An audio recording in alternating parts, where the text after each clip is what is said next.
everybody. It is Monday, a cold Monday here with Longshore McKnight. We hope you bundled up and got the sweater to head outdoors today because it is a Monday, a cold one here on the 15th day of December with Longshore McKnight. Glad you're with us. As the song says, it's beginning to look a lot like Christmas. It's beginning to feel a lot like Christmas. He's John Longshore. I'm Barry McKnight.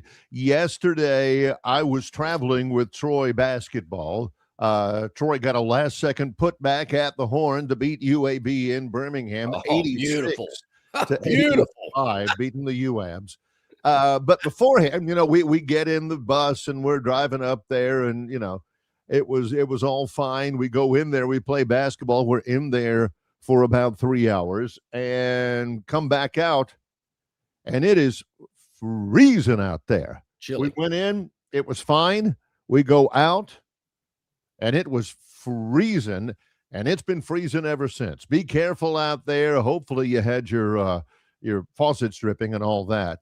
But a little basketball, just in case you're wondering. Auburn didn't look great. They beat Chattanooga on Saturday in Auburn. Alabama, let me just say that Arizona is really, really, really good. Yeah. They win that game in Tuscaloosa by, about 21 or something. Yeah, way offsides. Jeff already on the chat line about that game. And once again, Alabama having a tough time rebounding, which happened earlier in a game. I believe it was against Purdue this year. Yeah, and it was not pretty. You really got a feel of the game in Phillips' column yesterday when he pretty much said, and you knew where it was going in Arizona's smashing of Alabama. I almost get the sense that he really got some pleasure and joy in writing that. Maybe it's just me. I don't know. It felt like it was more than just reporting the news, It felt like it was more than just passing along the score. Mm-hmm. The smash, I don't know, maybe how well after 45 years or so of his career, whether he really understands what his readership wants to read. Yeah. Or maybe he does, according to John.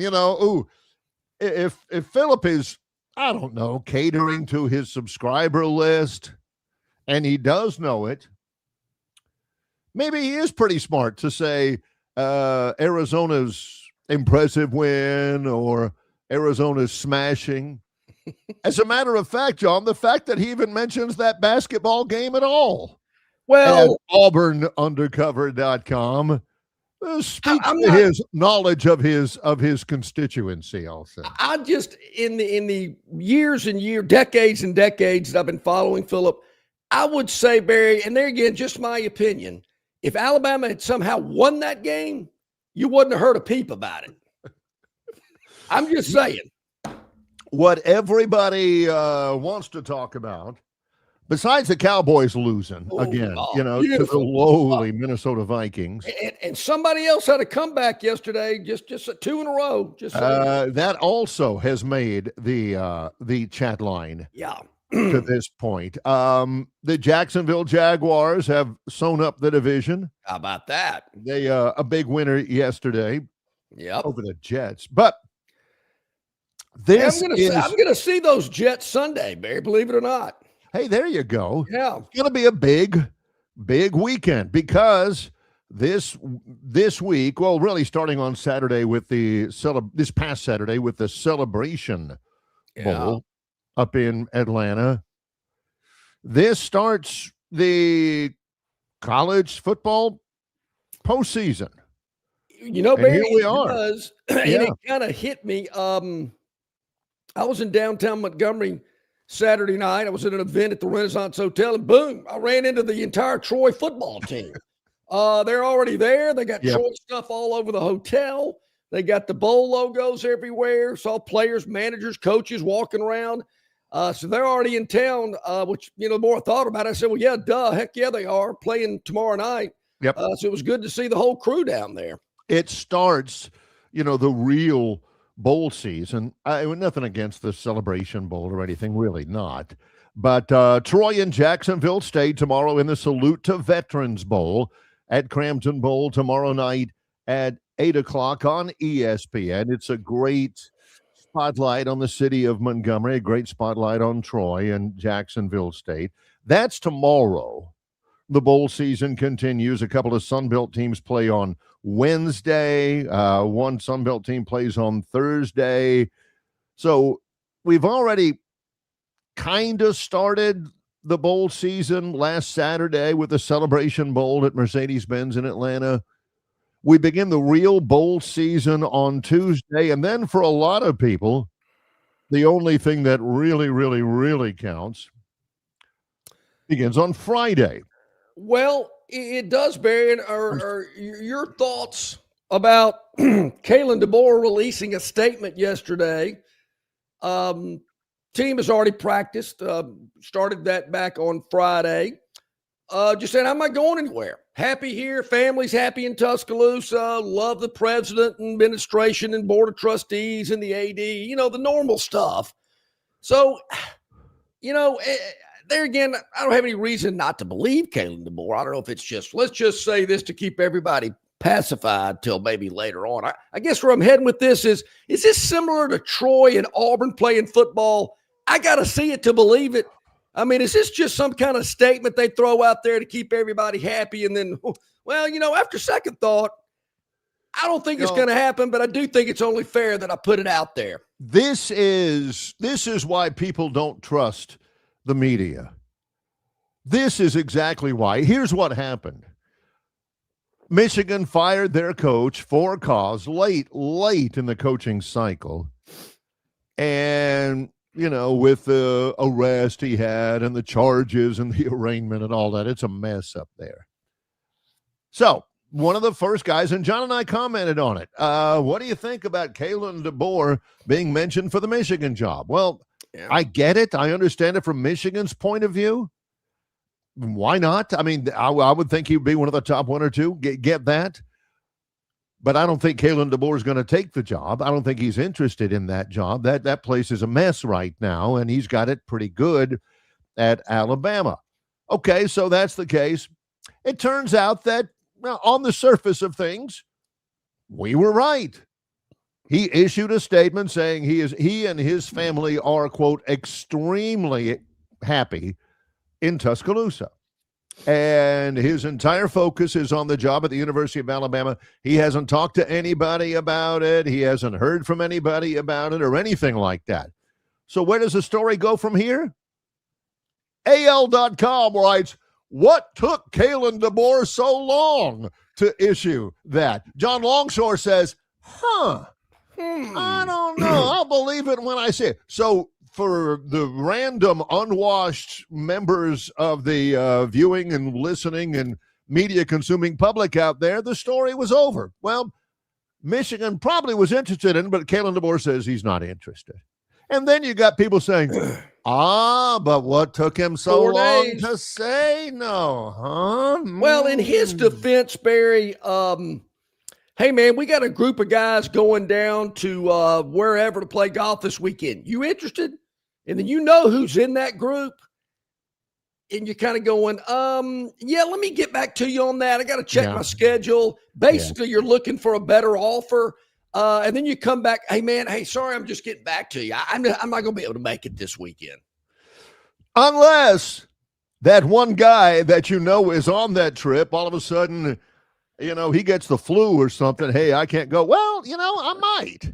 I think I may be able to clear something out, and just, I don't know. And the part, I will say this, and I think he's staying in Alabama. I should perpetuate the story for the good of our viewership and all of that. But I think that anytime you hear a coach at that level with representation, I think anytime you hear a coach say, I haven't talked to anybody, I haven't heard from anybody, that can technically be true, but he does have an agent.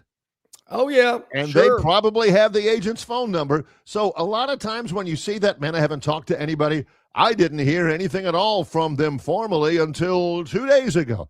That could technically be true while there is still stuff in the background taking place to kind of grease the skids a little bit, You know, my only feeling all along, it was similar to the Penn State talk.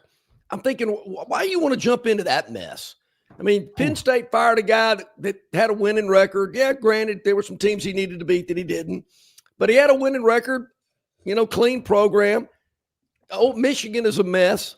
Ohio State's dominating that conference. I'm thinking, why would you even do that? So to me, it just never was a fit. I just thought that kind of was odd. I think if you're an Alabama fan, hey, wow, a lot of people like our coach. They think he's pretty good. So you got that going for you. I'd have not – this is kind of new to me, so you guys are going to have to help me here.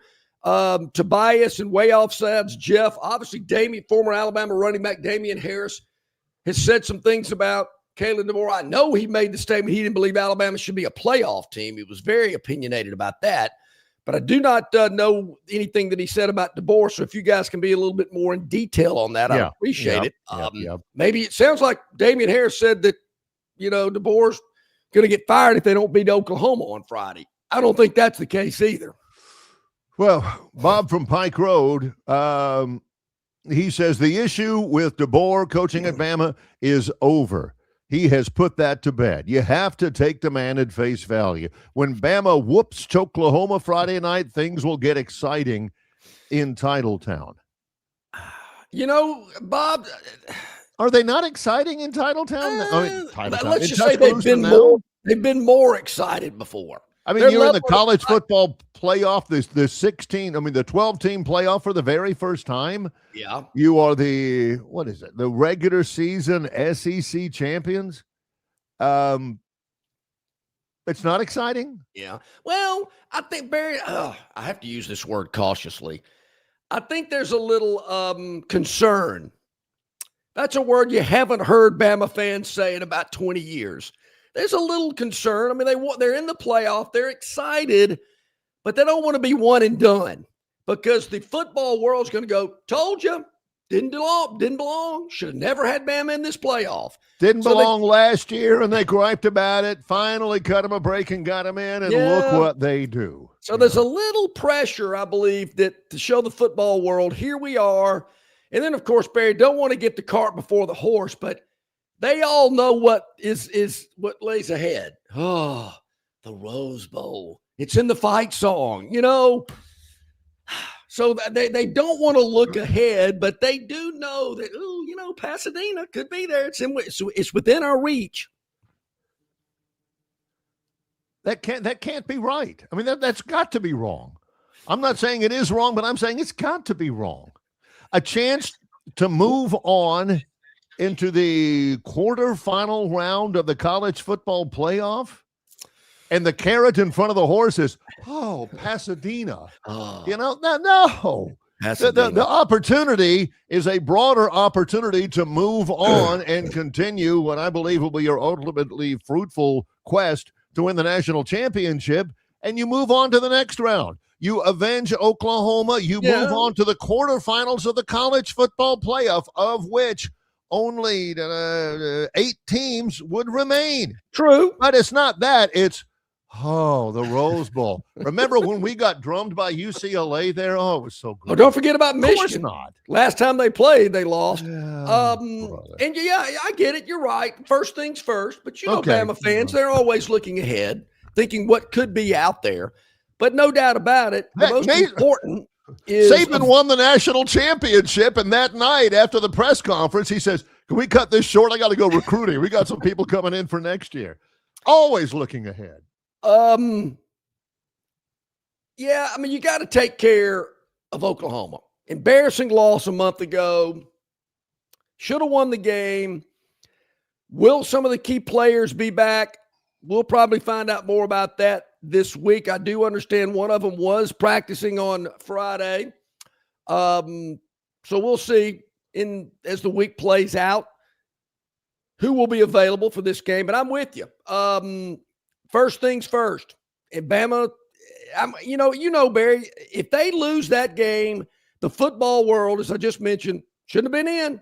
Tried to tell you. Well, if they lose that game, then the question about DeBoer to Michigan will not be over. No. There will be a sizable group of people, sizable, not a majority, but a sizable group of people who will say, let him go. What has he done for us? Big deal. Hit the road. We don't need you. That would happen. No question. No doubt. Well, I mean, there's going to be an element of the fan base. That bum can't beat Oklahoma. Heck, he can go to Ann Arbor. Don't care. So so that's why I think this game's important, just to stop some of the talking, the outside noise. I like the outside noise. I'm a fan of the outside noise. If Alabama wins or whoever wins that game, they move on and they'll play Indiana, which now, for the first time in their history, has a Heisman Trophy winner. Yeah, they sure do. Things are happening in Bloomington. My sister is in town, in Troy right now. She's, of course, a professor at Indiana University, and she says it's like 4 degrees there right now. Snow all over the place. But they're ringing the bell in Bloomington, Indiana with their Heisman Trophy winner. There was certainly some backstory behind that, as well as the announcement was made Saturday night. We've got that to go through. The Phantoms Daily Dog as well.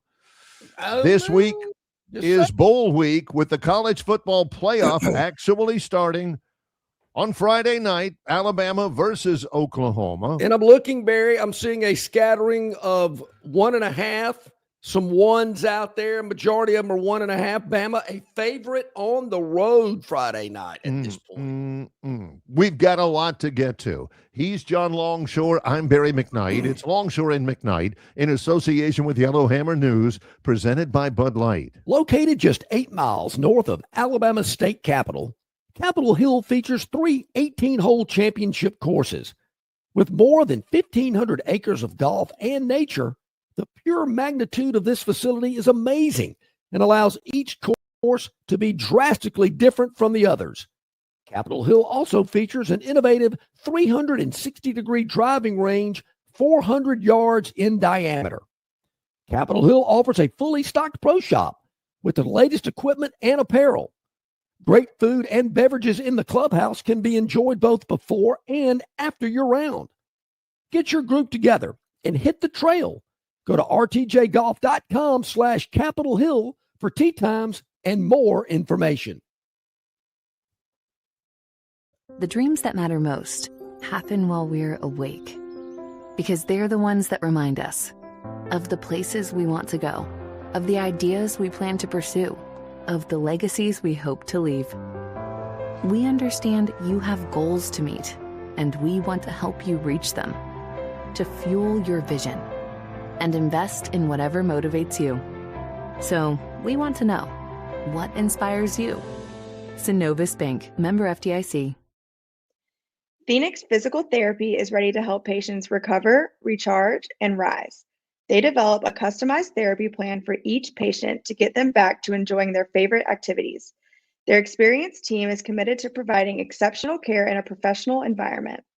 Whether you're looking to prevent or treat an injury, recover from a recent illness, or recuperate from surgery, schedule an appointment with our clinic and take advantage of our physical therapy, athletic training, workers' comp, and employer solutions service. Experience elevated physical therapy today. Call Phoenix Physical Therapy at 239-9316. That's 239-9316. Okay, about 20 minutes past the hour here on this cold Monday with Longshore and McKnight. In hour number 2, at the bottom of hour number 2, we're going to head out to Oklahoma, talk to our friend Jack Shields, covers Oklahoma athletics. He's always been part of our tour around the SEC and our pregame highlights that we do throughout the year. So Jack's our guy when it comes to Oklahoma. Looking forward to getting his thoughts about the game on Friday. We'll do that at the bottom of hour number 2.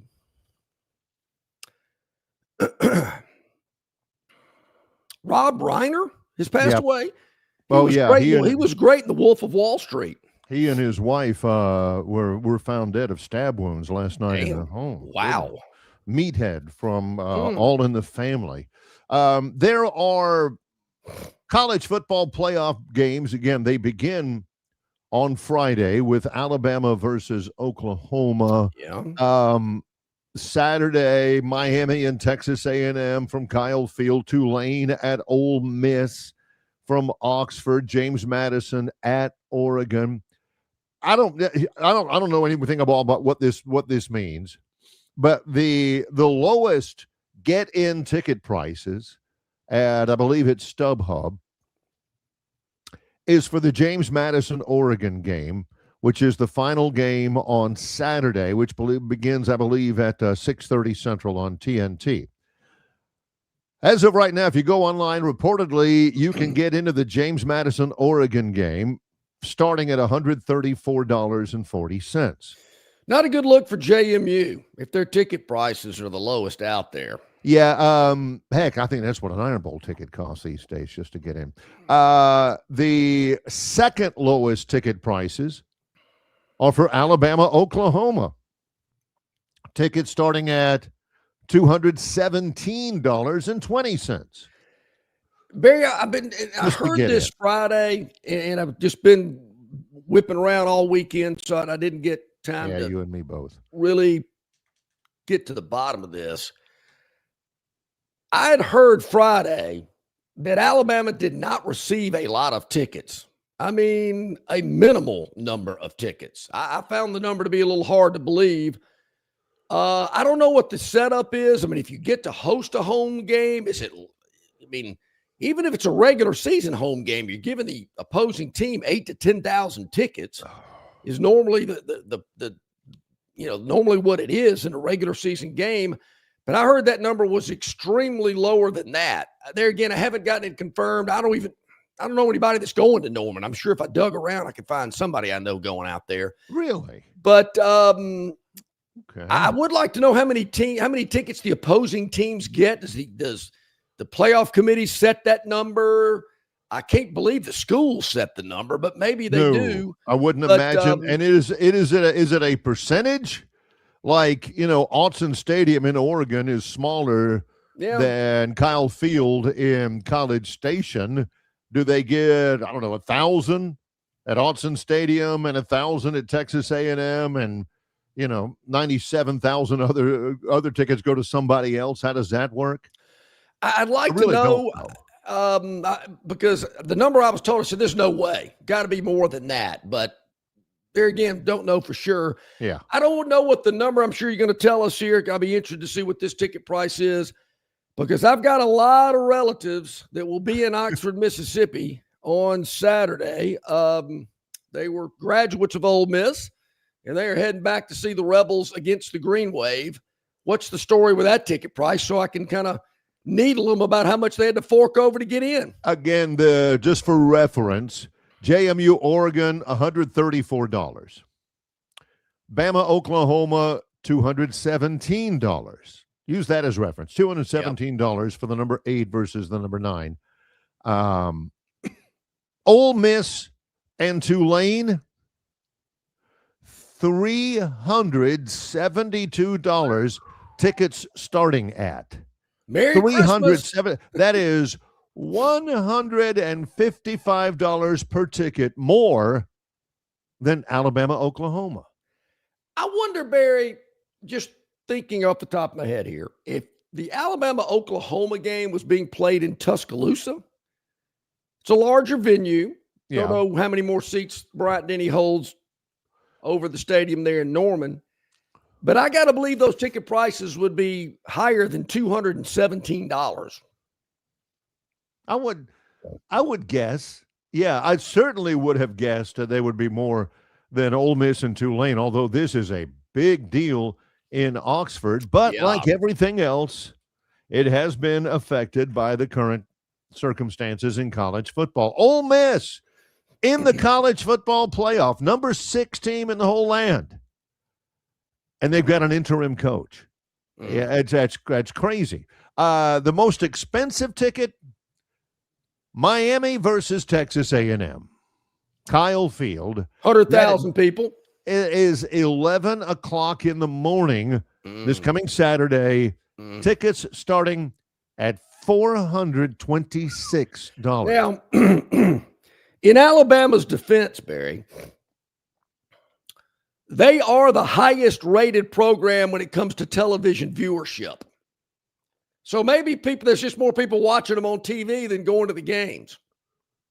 I'm just throwing it out there. There will be. I will dip my toe in the water of taking a chance and say there will be more people watching it on television than will be in the stadium in Norman. That's I'm pretty confident in that too. I would say that as well. But I'm a little surprised that the ticket prices aren't any higher than that. We'll have to ask our friend Jack Shields when he joins us from out there. What's the story and the feel for that game? You think there'd be a little bit more buzz around it? Maybe ticket prices will go up as the week. And speaking of ticket prices, Barry, now that the Saints have won 2 in a row, those ticket prices aren't going down for the game Sunday against the Jets. I mean, I can't win. Man, it's unbelievable. Just to give you perspective, again, most of the playoff games are going to be on Saturday. Did you say TNT? Was that a mistake? For Alabama and Oklahoma, that's ABC. JMU and Oregon. Well, Tulane and let me start over again. Alabama, Oklahoma on ABC Friday night. Sure, yeah. Miami and Texas A&M on ABC Saturday morning. Yeah. The 2 later games, Tulane at Ole Miss and James Madison at Oregon, are both on TNT. And I have a little whisper of a memory, a faint whisper of a memory at some point way back in our long, decades-long discourse between John and me. Somebody once told me when he was banging the drum so hard for a college football playoff and comparing it, this was right in the middle of an NCAA men's basketball tournament one time we had the conversation. I seem to remember, could be wrong, that John said, why are these games, if these are such the be-all, end-all games, we made the tournament and all of that, why are some of these games on TBS and TNT? They're getting rid of, at the time, I don't still know if it, Bait Car, Seinfeld reruns, Family Guy, those are going out the door. I almost got away with. And TBS. Yeah. Huh. Well, a couple of things, Barry. And he said this, Barry, I guarantee you that when they take my idea and run with a college football playoff, none of those games are going to be on TBS or TNT. I don't know if I remember saying that. That. I will say this. There's one team that didn't, well, there's actually 4, but there's one team in particular that isn't playing on TNT. I wonder how that played out. We don't want this team on TNT. They're the highest rated team in college football. We want them in prime time on ABC. Boot, stand alone. Oh, yeah. Yeah. TNT. I had no idea they were in who's doing the games? Wait a minute. So all the Star Wars geeks that usually have a Star Wars marathon on TNT on Saturdays, what are they going to do? It's a Star Trek marathon or something like that. I don't know. I mean, unfortunately, Snake Stabler's passed away. He used to work for TNT years ago when they did the NFL. Hey, so did Danny Sheridan, for that matter. Yeah. TNT. Ugh. Barry, Saturday's going to come around and people are going to be scrambling. They're going to be going to ABC, ESPN, ESPN2. They're going to go, where in the world are these games? And they're going to be panicking. They're going to say, I can get them on cable, right? But what about streaming? I got to stream this and all that kind of stuff. This will be real anxiety. This will be people saying, why didn't I get my ducks in a row back on Thursday? Or golly, I'm missing the open. I'm missing the kickoff. I'm missing 2 weeks ago, 3 weeks ago, when it was Alabama versus Eastern Illinois, they're like, SEC Plus, what do the heck with it. They'll spend about 15 seconds going, where is it on? I probably should have asked this, but is it on TV? SEC Network Plus, I ain't watching that. Done. Now they're going to be looking at the very last minute and saying, "Oh my gosh, it's all that kind of stuff." It's ABC for Alabama and Oklahoma. It's ABC for Miami and Texas A&M. All of the other games involving group of 5 teams. Yeah, who let them in? Yeah, really. Those are going to be on TNT. Enjoy it now, because I don't think that's coming next year. Just saying. Is it too early to let us know who actually will be calling the Alabama-Oklahoma game? Do they have that information?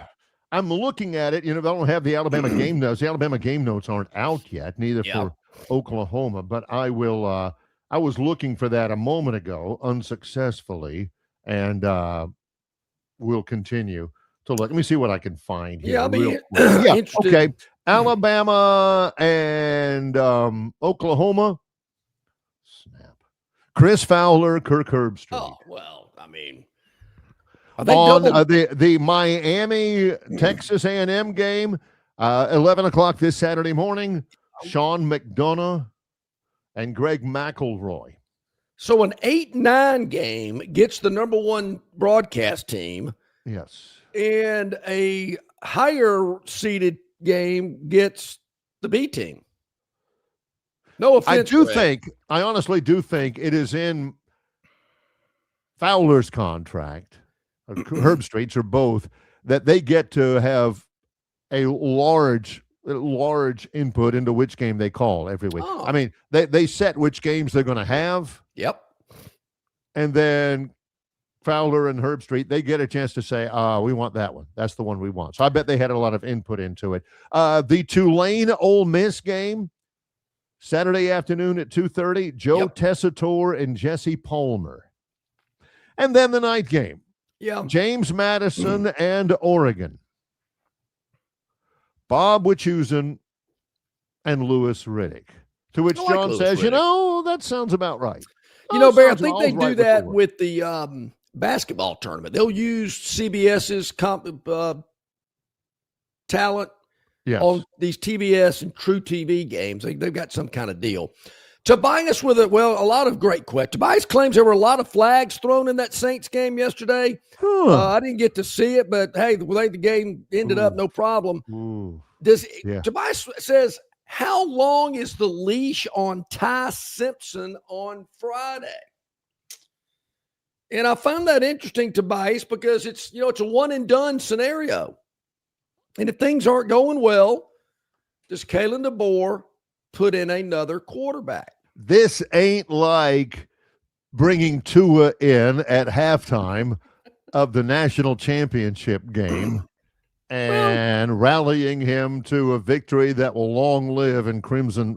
It will be writ in crimson lore for forever. So you're talking about in a do or die game, you're actually asked. I thought you said these were good questions from Tobias.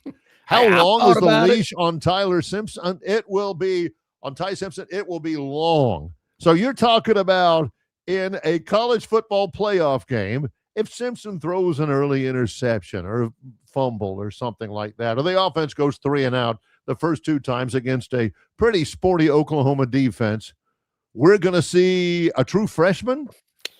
We're going to see a guy who has played 3 games, 4.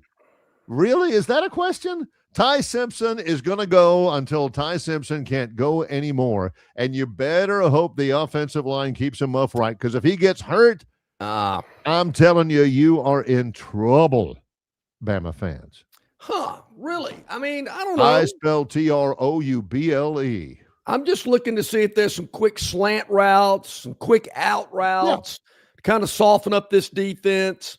Get the ball out quickly. Yeah, something of that nature. Be nice, particularly if they start stacking the line, as just about every team that they've played over the last month has done. But I would have to think that they've seen that on film and kind of getting the strategy ready to combat that on Friday night. Do we have any long-range weather forecasts?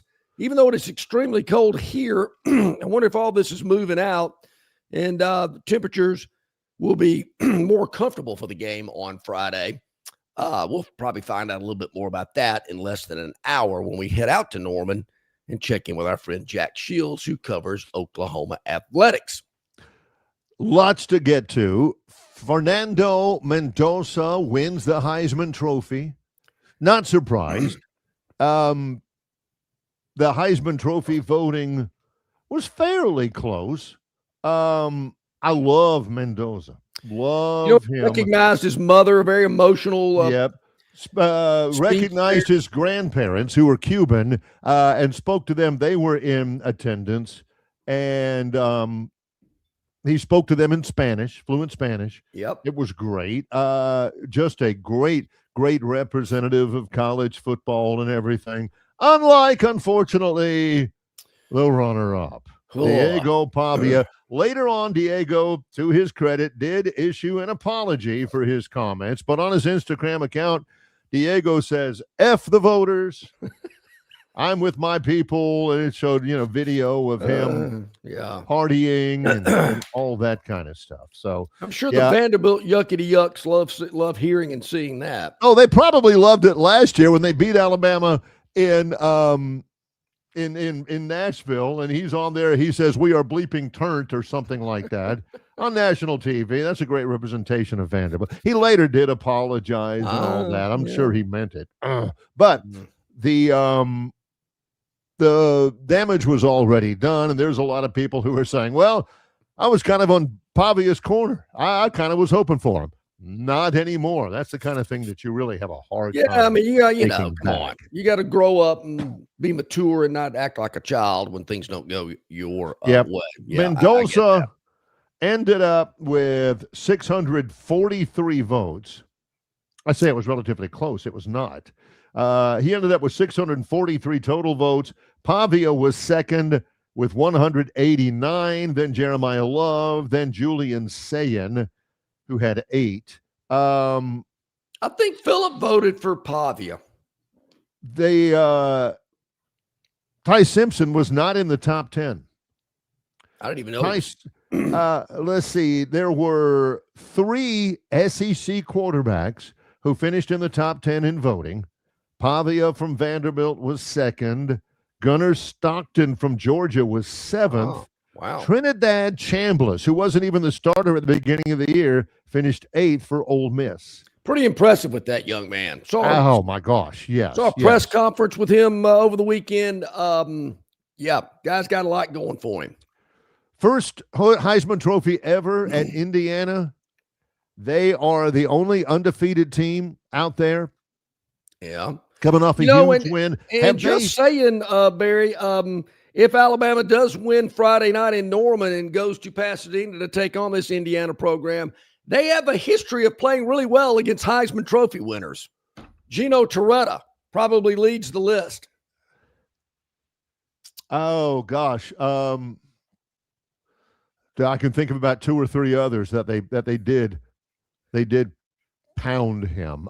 Jeff says, LOL, if Spurrier was his coach, Ty would have been benched a month ago. I never really thought of it that way. Yeah. Yeah. What would Spurrier have done? Spurrier played. You remember Spurrier, he alternated. They all kind of go together because he had Jesse Palmer and he had Shane Matthews, he had Werfel, and he had Terry Dean all around the same time. He alternated quarterbacks in the Auburn game, and I want to say it was Werfel who threw the 96-yard pick 6 to Kelvin Jackson when they had it like 1st and goal at the 3 or something like that. And I kept thinking, even then, I'm thinking, man, you can't be alternating these guys. I mean, alternating not plays, but alternating series and stuff. Spurrier probably would have been benched a month ago. What does that mean? Not a thing. Big deal. There's probably a lot of coaches that would have tried somebody else. And if they had, I firmly believe Alabama would not be whatever they are, 10-3, 10-4, or whatever. They would have. They're not 10-4 yet. Well, 9-4. Yeah. So they would have lost a couple more games if they had done that. What is their record? I think they're 10-3 right now. I love the people. this is par for the course. I love the people who have a quarterback who has not gotten a ton of help. Somebody chatted a second ago. It might have been Bob. Said, I hear Malcolm Simmons might go to Titletown, which he doesn't call Auburn. He doesn't call Alabama Tuscaloosa. If that's the case, Barry, that will be the second Malcolm Simmons to play football at Alabama, because the first one was a punter in my pledge class at Alabama. We're fraternity brothers. But number one, he probably sees that wide receiver room and says, "Oh man, yeah, I could play there." And number two, doesn't really care where he goes. Speaking of that, Barry, number two, do you think number two, who currently is at Alabama, ends up somewhere else next year? I think this is a chance. I really do. If to him, it'll be nothing against Alabama, although I don't think that he has fulfilled all of his immense promise in Tuscaloosa. I just think that he's one of those mercenary kind of kids that he's going to look somewhere else. Here's what I bet happens, whether he stays or goes. He'll get not a demotion. He'll take a pay cut this year, John. He'll be offered a pay cut at Alabama. And and I'm sure it'll be presented in nice terms along the lines of, this is what we're prepared to pay you this year. You'll notice it's a little bit lower than what you have been paid in the past, but if you don't accept it, we will help you in any way we can, and wish you well in your future endeavors. In other words, take it or leave it. Take it or leave it. Exactly. But will the money he's offering it would be offered at Alabama, even though I do think it would be less because his production hasn't been there? And they say, it's not supposed to be performance related, but it is. They say it's supposed to be because of his appeal, his NIL, his viability in the NIL market. Well, there's not as many people that want to have Ryan Williams at their book signing or at their grand opening or anything as they did when he was a true freshman. Will his value at Alabama still be greater than anywhere else he could possibly go?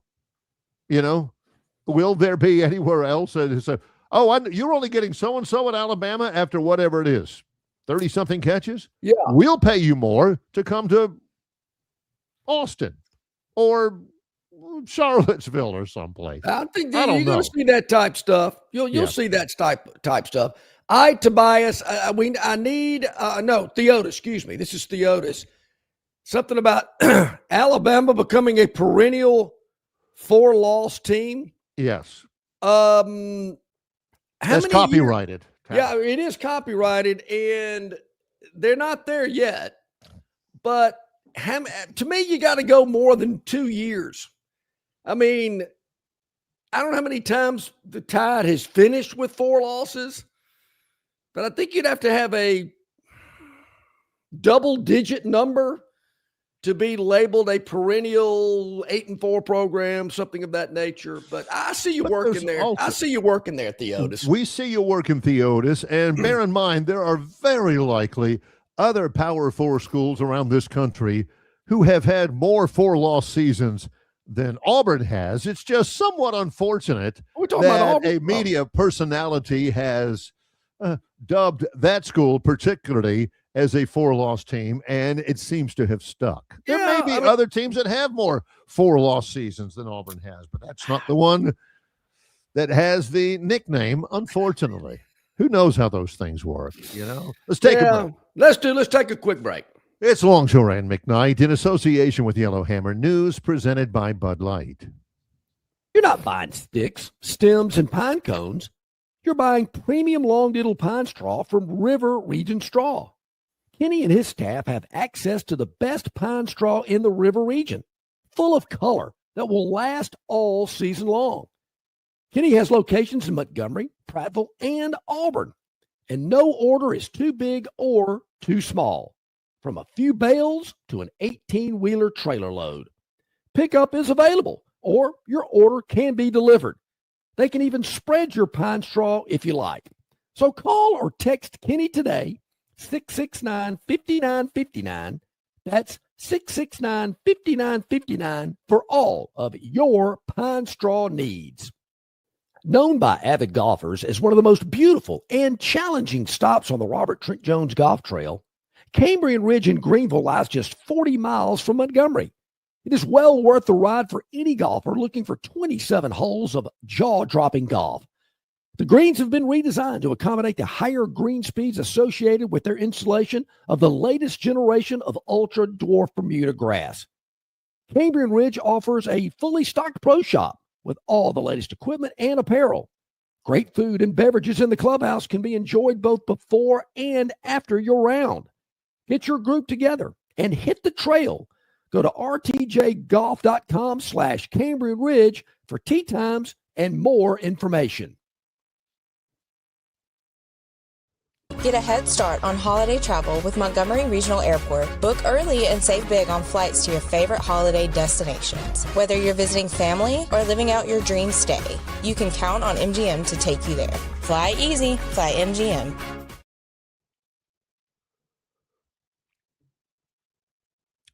It's Longshore and McKnight, brought to you. There we go. By, yeah, there we are. Whoop, had you. Now let me move you over here. Yes. Well, let me try it again. Here we go. Whoop. Well, for some reason, it won't let me now. Well, I might be buried today. How about that? Yeah. Barry, private equity firms. That is a buzzword statement that I've been hearing a lot lately. We talked about it last week with Paul Feinbaum. I've read a lot about it since then. The Big Ten seems to be getting into it. I understand the University of Utah has inked a deal, $500 million deal with a private equity firm. The Big 12 conference is about to enter into a private equity deal for its membership. It's coming. Yeah. It is. So where's the SEC stance on this? What if an individual SEC school wanted to do something like this? There again, if other conferences are doing it, if other schools are doing it, I believe the SEC is going to have no choice but to have to do it. Yeah. They will not, they cannot, they shall not fall behind under any circumstances for any reason. And here's what, I'm no businessman, but here's what private equity seems to have done. I mean, they killed Radio Shack. Here's what private equity firms have done. They killed my brother's, almost killed it. They gave it a new name. My brother's magazine that he worked for many years at Sports Illustrated. It says Sports Illustrated on the brand title, but it ain't Sports Illustrated anymore. Yeah. They come in, they are interested in one thing, and that's a profit. I get it, but not necessarily interested in profit for a quality product or service. It's profit by cutting expenses and just nursing along the bottom line. Yep. So here's what you'll have in a private equity firm. Hey, do we really need ice baths? Can we, for the team, can we just cold water's fine, right? You get cold water from the hose and just put it in there. What is this? What is it? Why are these? I mean, do we have to have 85 scholarships? I mean, there's only 11 that play on the field at a time. Can we have 44 guys instead of 81? And what's with all of these analysts down there? Yeah. Do a special teams coach? I mean, doesn't a special teams coach just say, hey, punt the ball as far as you can or kick it off as far as you can and go tackle? Can we do without that? Are you saying maybe a roster built of only 55 players, kind of like, was it 53 in the NFL? 53, yeah. You're gonna do that. I mean, they're gonna be coming in and they're gonna be slashing costs, or they're gonna be interested in it. I don't know why we need to. Why in the world do we allow the players to wear all of those pads. Yeah. I mean, some of those things are Utah has a $500 million injection into their athletic department. I mean, that's something you got to pay attention to. You ain't kidding. And if the Big Ten's doing it, Big 12's interested in it, you got to think there's some schools in the SEC that are going, we could get into that. There again, though, what are the parameters? What are the rules? What strings are attached? Are they pretty much taking it over? You know, there again, we already see that college football in particular is not like it used to be. If private equity firms get involved, is it even more unlike it used to be? Well, Paul told us, he said he was against it just because, it's, college football has always been college. It's college. It's people going to class and studying and taking finals and stuff. But he said he spent some time a couple of weeks ago with somebody in private equity, and now he understands how it would work and what it would look like.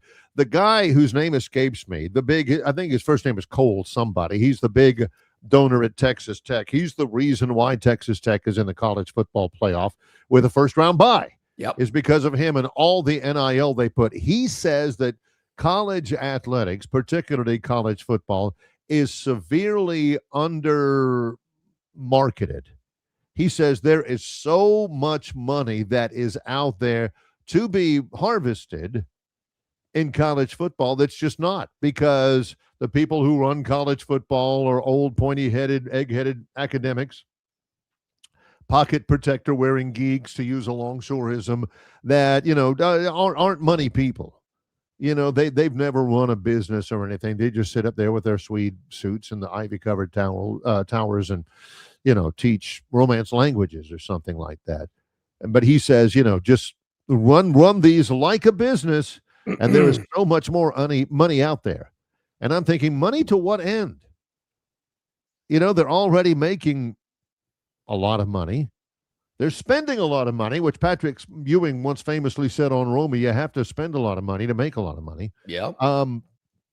But it would absolutely change the way everything looks. How would you like it if you sit there and that's the other thing, cutting costs, raising revenues. That's the American way. You're cutting costs. You're saying, golly, 85? Why do we have 85? Why don't we have 53? And they're also going to be looking to raise revenue. And you know who they're looking at? You, the fan. You're going to be in there in your seat that has probably doubled in expense. Yeah. And you're out there watching your quarterback at your old State U, where you went to class there and you were in a fraternity there and you had parties there and made friends of a lifetime at that university. And some quarterback is dropping back with an Enterprise Rent-A-Car patch right squarely at the top of his jersey number, or a X-Mart, or a Buc-ee's, or a Flying J, or Mercedes-Benz or something like that, all over their uniforms. So, Barry, I'm surprised a team like Notre Dame, who we've talked a lot about in the last week, independent, they go find some equity firm, pump in $500 million or more. To me, they would be the leaders in the pack looking for something like that. And then what happens if not every school in your conference works up a deal? Well, that's where the Big 12, I think, is pretty insightful into that. They're getting a deal for their entire conference for its member institutions, which leads the question, I know you're already thinking of it. Well, so you're telling me if the SEC cuts a deal with a private equity firm for every member of their conference, that they're going to pay the same piece of the pie out of that equity deal to Alabama and Georgia that they are paying to Mississippi State? What is another John Whipping boy? Yeah, and Kentucky, you know? You read my mind, Mississippi State. Oh, yeah. I hate to beat up on them, but yeah, that's the first team I thought of. They're not bringing in as much revenue as the other schools. Therefore, why should they share equally in the private equity funding? Yeah, that's there again, you get these guys involved. Maybe that's one of the stipulations. We're going to give you this money, but we want this chunk of it going to Georgia and Alabama, this little crumb goes to Mississippi State. Well, no, wait a minute. That's not fair. We have 16 teams here. You want our money or not? Well, let's sit down and talk about it. Yeah. Man, I get that. I mean, look, man, they'll go, hey, this Alabama team's the highest rated college football team in the country when it comes to TV viewership. Shouldn't they get more money than these people that are playing at UAB, at South Alabama, at Troy? Who else? Where else have they gone on the road to play? So this is a business. These are businesses. Well, they are being back. judged academic institutions that have professors and give degrees and have students whose families are sacrificing and scrimping and saving to send another Longshore isn't Betty Tommy. Sue or Julie Ann to college. All of a sudden, people are contributing or funding these universities based on how many eyeballs do they bring to me? Now, how many do these young, impressionable young college students, how much television ratings and exposure do they give to us? So you went back into your memory bank just a moment ago. Yeah. Describing a situation. Do you remember, if you hit the rewind button, Barry, this is a business. This is not amateur athletics. I mean, it's a $100 million business. And now it's a multi-$100 million business back from the time when John first started pounding that into my head. It's like quintupled since then. This isn't amateur athletics. Heck, this is they're about to make money. Well, I know my memory's not great, but there's a couple of things I do remember. And that's one of them. Yeah, no question. But what about the young lady who's on an athletic scholarship, paying for everything because of her ability as a cross-country runner? Mm-hmm. You ain't going to see Chris Fowler and Kirk Herbstreit at the finish line of the Black Warrior River Invitational 8K talking about that guy, that kid who's maybe 6'1", 105, running across with his singlet flapping in the breeze, crossing the finish line with a time of 31 minutes and 23. 31 minutes and all he's doing is running? Anybody want to see that? We're paying for that? There's another statement I've made about those sports. That, hey, proud of you, love you, knock it out of the park, really pulling for you. Yes. But go have a car wash and a bake sale and, some way to raise revenue. Don't just depend on the football team to send you a big check so your budget can get reached. You can have 14 different uniforms and you go play a softball tournament at Cal State St. Louis Obispo and your travel costs are through the roof. How in the world he came up with Cal State San Luis Obispo off the top of his head? I don't know either. I'm surprised I was able to pronounce it somewhat.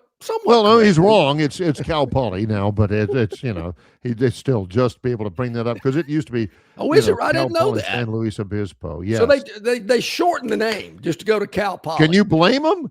Anyway, back to the point. There used to be a school called East Alabama Technical College or something. I think they shortened it. 1849 or something. Come on. But now, yeah, the issue is, where do we go from here? Do you allow private equity firms, which can be leeches if they're not properly run? That's correct. To get their fingers into this, and all of a sudden they're like the Alec Baldwin character in Glengarry Glen Ross, where some young 19-year-old sophomore who's hoping to crack the two deep on the football team as a linebacker, all of a sudden he gets in there with that guy, and that guy says, this football team is for closers. Gatorade for closers. Yeah. If you ain't on the two deep, if you're buried on the third string, hey, brother, work harder. Other than that, until then, no Gatorade, Forget about unlimited smoothies. Well, they've already done that. Yeah. You're gonna have to produce, brother. This ain't socialist Russia. You've got to do it. The real world. It's college. It ain't the real world yet. Anyway, so we'll never agree with you that. ain't traveling.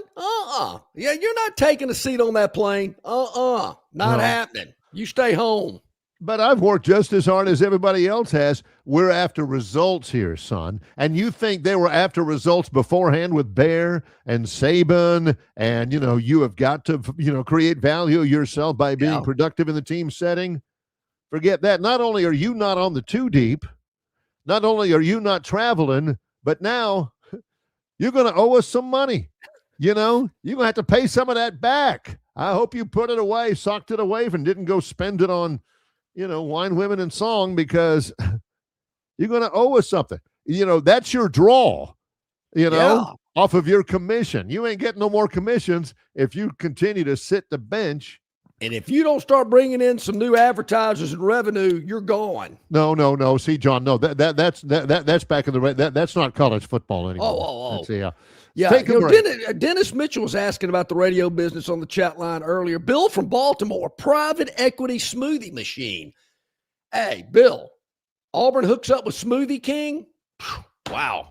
There you have they can do that right now. They can have all the smoothies they want. And they do have it really, really good. I'm telling you, and I'm around it at a Group of 5 school that is really, really nice. At Troy, they treat the players wonderfully. Great facilities, great resources, great food, great medical care, all of this stuff. Yeah. And I've been, I've spent a lot of time in Auburn. I've spent a good bit of time in Alabama, spent a good bit of time at Florida, some of those schools. Boys and girls, you talk about kids that are treated like kings there. If any of you ever get a chance and want to spend the cash on a Crimson Tide Saturday to go take one of those tours of the locker room and the weight room, looks like the daggum Taj Mahal in there. They already have it really, really, really good. Then you add the millions of dollars that they're getting now in NIL. Really, really, really, really, really good. And the best players, once you get into, the private equity, the upper crust of the upper crust, the creme de la creme, who are bringing in the money, the Jeremiah Loves and the Fernando Mendozas and stuff, those guys are going to be kings out there with all of this. Is that what college athletics is supposed to be all about? I don't know. When it's a multi-million-dollar, there again, we hear the revenue that these schools bring in, that these conferences bring in, the SEC, probably half the schools are bringing in over $100 million.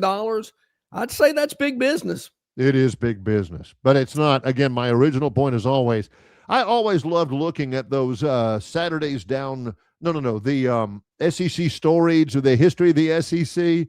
You see those old grainy black and whites of the guys in the leather helmets running out on the field with those god-awful orange uniforms.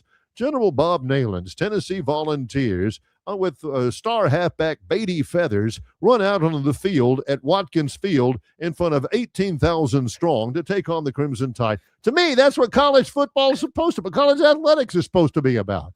That's how it got started. You are members of a college constituency. You go to college.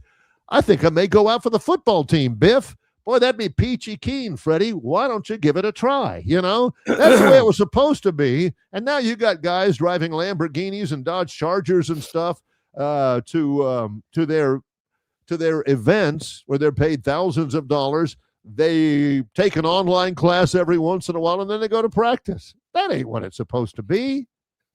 Well, let's take a break. Yeah, let's take a break. Number 2. Going to kick off hour number 2. I think, maybe the Phantom's Daily Dog will pop up sometime in the next hour. Also, Gurn Jr.'s Victoryland 777 Topic Wheel. Got a special guest coming up at the bottom of hour number 2. Jack Shields covers Oklahoma athletics. He is our go-to guy when it comes to the Sooners. He'll join us, like I said, at the bottom of this hour. It's Longshore and McKnight in association with Yellowhammer News, presented by Bud Light. Why Hands? At Hands Heating and Air, you get this area's highest ranked service provider with 24-hour repair service, no overtime charges, and their same-day service guarantee. Plus, instead of other companies' 30-day repair warranty, Hands gives you a 3-year repair warranty. Hands Heating and Air is here for you 24/7, 365. And service is not just something they do, it's their way of operating, for you in mind. All of Hands employees are trained to adhere to this standard. They work hard to ensure that this standard is maintained, and they are constantly looking for new ways to better serve you. Call Hands Heating and Air today at 508-5382. That's 508-5382, or find them on the web at 834hands.com. Hey, where's the beer guy? Bud Light here? You get a Bud Light? Bud Light? I'm here, Bud Light. Bud Light here? Bud Light here? Bud Light here? Bud Light where? Bud Light here? Oh, Bud Light there. I missed that because of you. You did not miss that play because of me. Tough to stop talking this way? Yeah. It's actually kind of fun. Hey, I got you, Bud Light. Oh, nice. Never mind. Anything for the clean, crisp taste of Bud Light. What'd I miss? I have no idea. Local banking expertise, the newest innovations and technology, personal attention, genuine hospitality. It's all just part of the River Bank and Trust difference. They invite you to experience it for yourself. Welcome to Banking Above and Beyond at River Bank and Trust. Locations throughout the River region, locations throughout the state of Alabama. River Bank and Trust. Okay, welcome back in. Glad you are with us here today. Longshore and McKnight, presented by Bud Light. Easy to drink, easy to enjoy in association with our good friends at Yellowhammer News. Check it out at yellowhammernews.com. You can watch us there, video content, write up about the show each and every afternoon.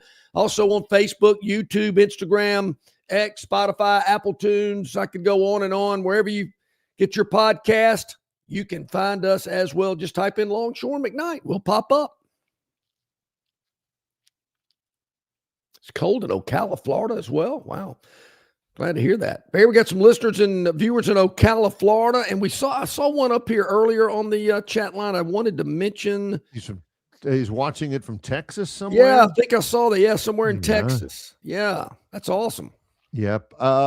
We appreciate it. If you're watching us live, we are about to enter into our second hour. If you are just tuning in whatever time of the day to our YouTube channel, if you want to tell your friends, just tell them, hey, just get on YouTube and search Longshore and McKnight. You'll love the guys. They're handsome. They're smart. They're funny. They're clean. They're brave. They're thrifty. They're kind. They're reverent.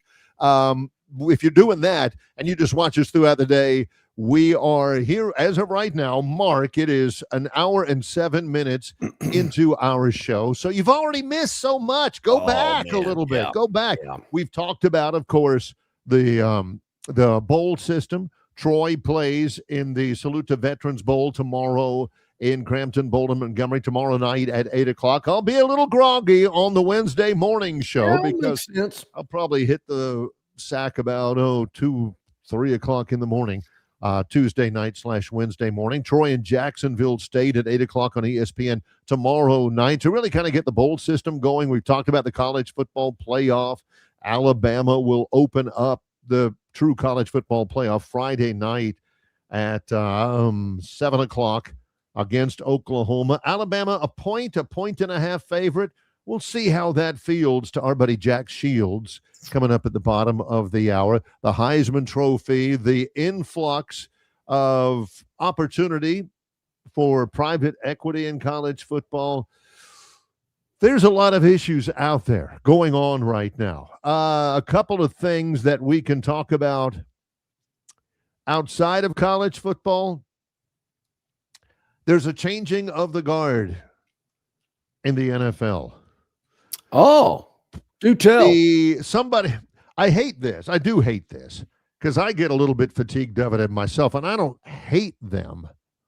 But this is what you get. If you on my app that I use to track the scores, I'm looking on the NFL. First thing I'm looking at, yep, you bet, Jacksonville Jaguars with a big win over the New York was it the Giants? Who the Jaguars play?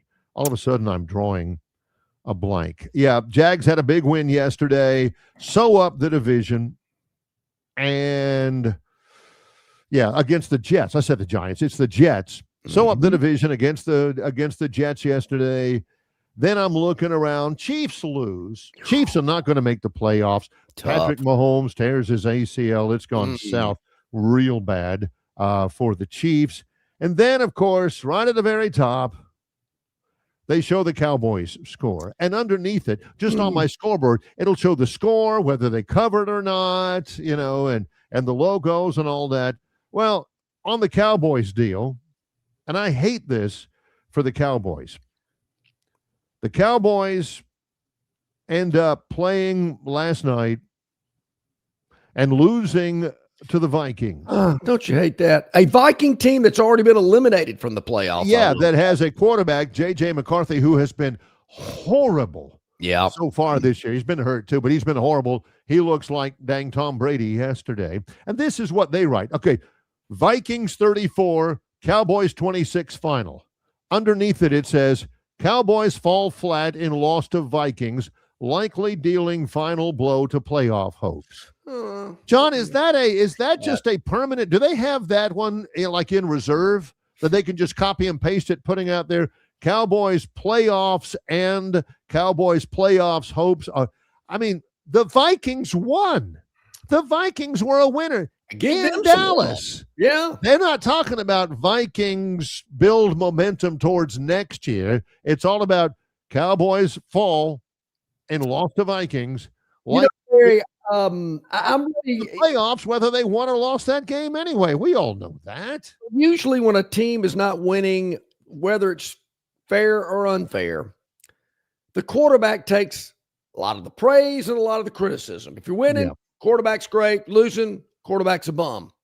So when are they going to start? When are they coming to the realization, basically, of a comment someone on this program made about 5 years ago, that Dak's not a top 15 NFL quarterback.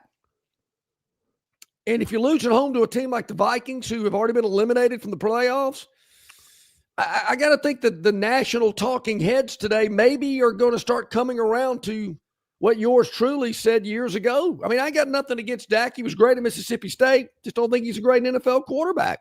You've got nothing against Dak. I really don't. Just kind of calling it like I see it. Yeah, but now what you're going to see is, Prescott, good quarterback, great numbers, all-time leading passer for Dallas, all-time leading touchdown guy for Dallas. Dak Prescott is about to be 33 years old. He's a has-been. He's never really been a championship level quarterback, and now he's getting old. It's the window card. This is what ticks me off. John said that, I'll never forget it, in the showroom of Stivers Ford Lincoln in Montgomery about 8 years ago, and the whole place stopped. And all the sales associates are looking around going, Dak's not a top 15 quarterback. And John's like, he is not, and all that. So I kept thinking, number one, John's taking a blow to the head. But then number two, I'm thinking, you just wait. Dak will prove him wrong when he's hoisting that Lombardi trophy and winning the Super Bowl MVP and all. He'll prove John wrong, and John will admit when he's wrong.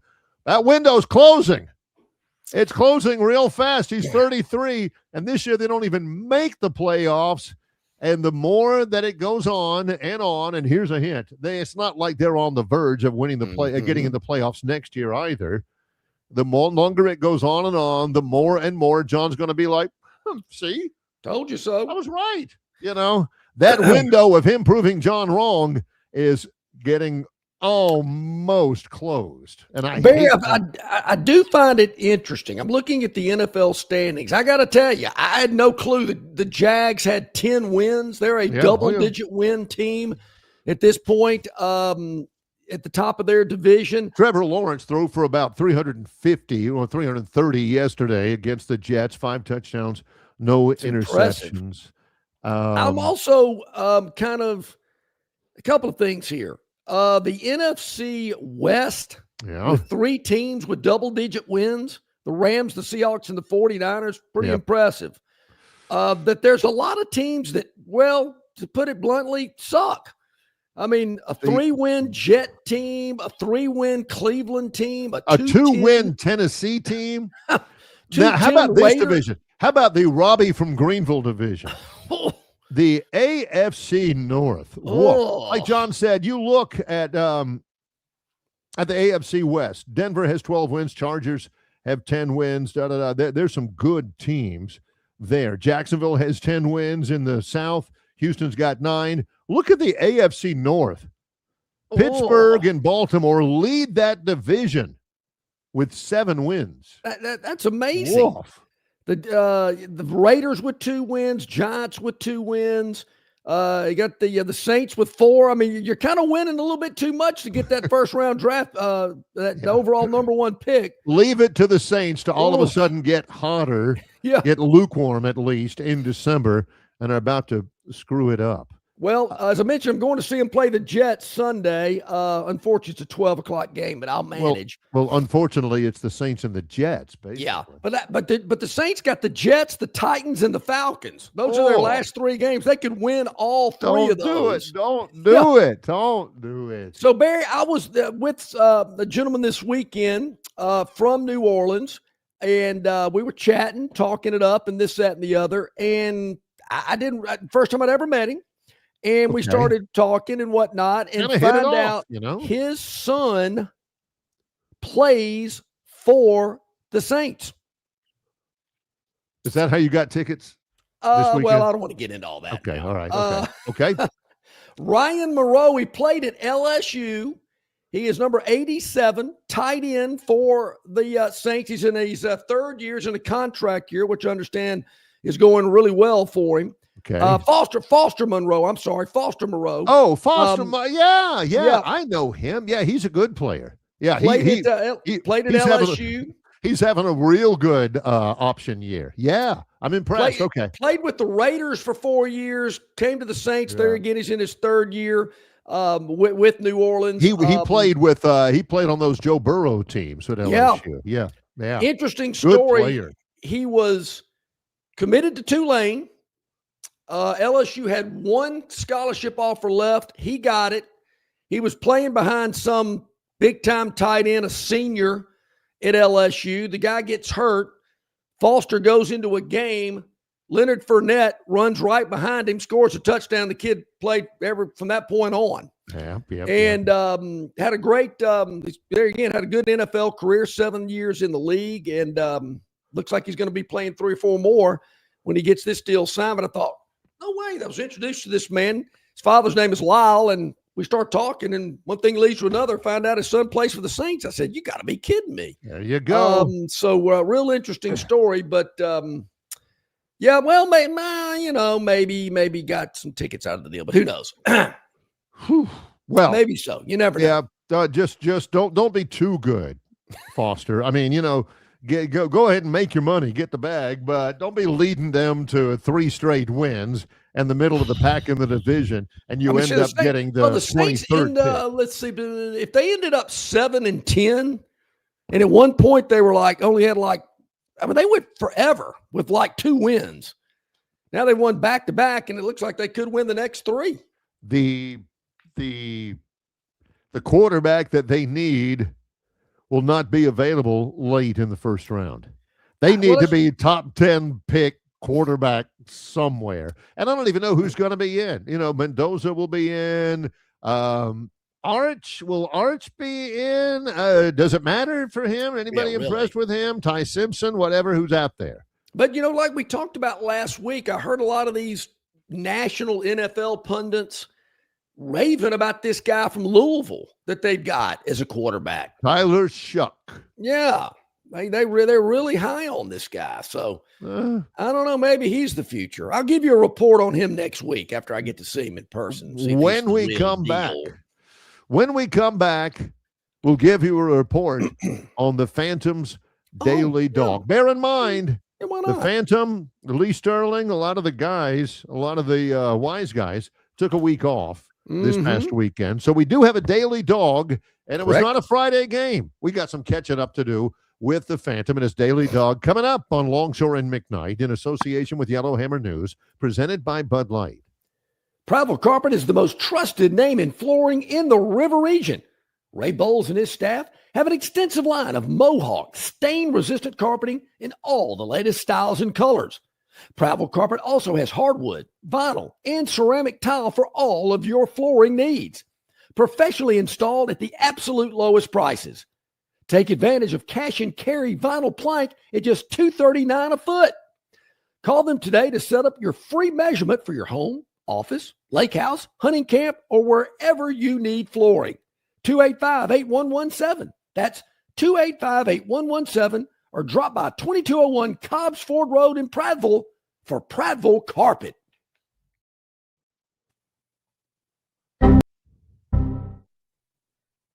This is the famous Budweiser beer, brewed with the choicest ingredients since 1876. 139 holidays strong, decking the halls in an 8-horse open sleigh, aged over beechwood for a crisp, smooth finish. Anyone can jingle all the way. Only Budweiser can macro all the way. Budweiser, this Bud's for you. Enjoy responsibly. Budweiser Beer, Anheuser-Busch, St. Louis, Missouri. The Destin Connection Seafood Market at 3750 Norman Bridge Road in Montgomery has the freshest seafood direct from the Gulf of America. I'm talking red snapper and grouper, all sizes of Gulf shrimp, jumbo lump crab meat and crab claws, Louisiana Bay oysters, and New Bedford scallops.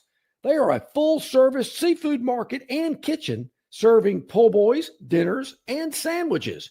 You know, many well-known restaurants in the River region purchase their seafood from the Destin Connection because they know it's the absolute best. Call ahead and your order will be ready for pickup. The Destin Connection Seafood Market, 3750 Norman Bridge Road. Call 288-4272. That's 288-4272. Okay, 21 minutes past the hour on this Monday. Barry informs us that we have to go over this little Phantom Daily Dog segment that we do each and every day on the program. It's so just why do you this little amusing sidelight that we have. What do you say we just kind of jump in and gauge the temperature of the water, if you will? All right. Again, every day the Phantom issues a daily dog. It's not just a pick against the spread. He's looking for underdogs that will certainly, he believes, get in under the number and might just win the game outright. So to speak. Might happen. Well, we might have casually mentioned on Friday, Barry, as we were about to release our selection. I think we were kind of going over what we had done the day before. Right. That looking at the numbers, that the Daily Dog had hit 8 in a row. 8 winners in a row with the Daily Dog. And one wonders, John is of the type of personality who would wonder and say, well, how long can he keep that going on? I mean, come on. Yeah. So 8 in a row, and some of the naysayers out there say, that won't last. That won't last. Well, our Daily Dog over the weekend happened to be yesterday. Yes. The weekend, 2-day weekend, we look for the best value we can find, and we get a little, we have a little wiggle room because it is a weekend. So we have basically 3 days worth of games to choose from.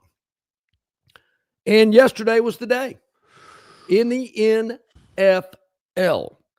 If you looked at the scoreboard of all the games that were played yesterday, you'll look at the scoreboard and go, wow, look at that. A lot of high scoring games yesterday.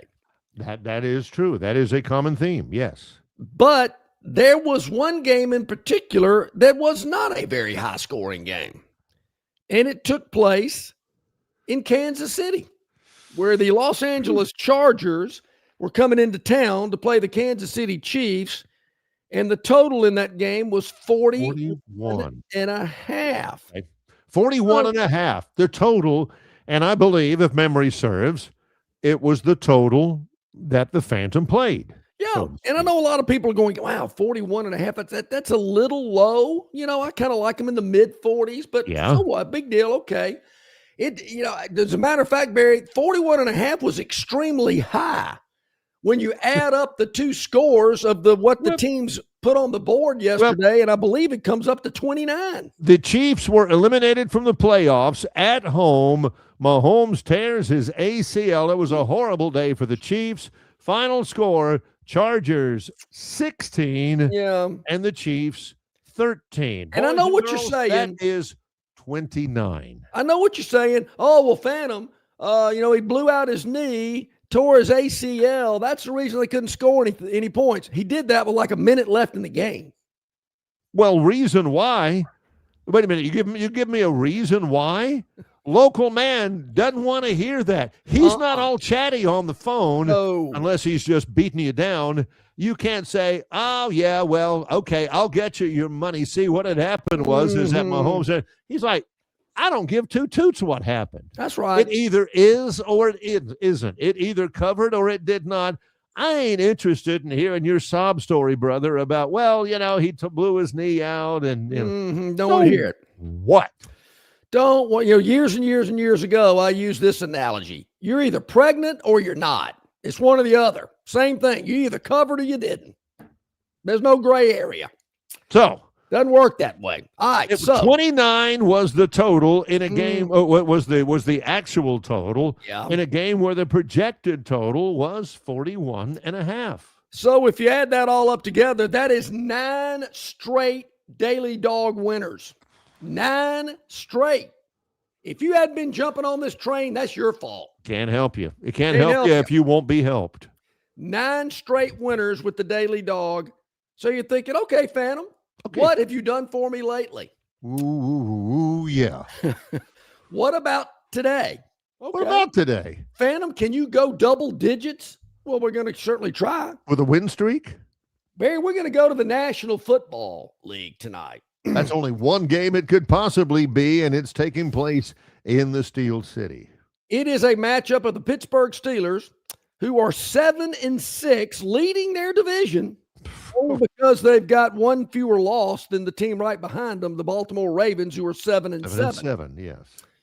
So we're the Steelers at home are hosting a warm weather Miami Dolphin team tonight. That comes in 6-7 as opposed to 7-6. Who have won 4 in a row. Oh. All right. That snuck past me. The Dolphins won 4 in a row. They're 6-7, one game behind, I guess, Pittsburgh, you could say. They're not in the same division, but they are in the same conference. They're AFC teams. And I know what you're saying. Tua grew up in Hawaii. He's got to go to Pittsburgh. It's going to be cold. You don't think the Steeler players are going to be cold too?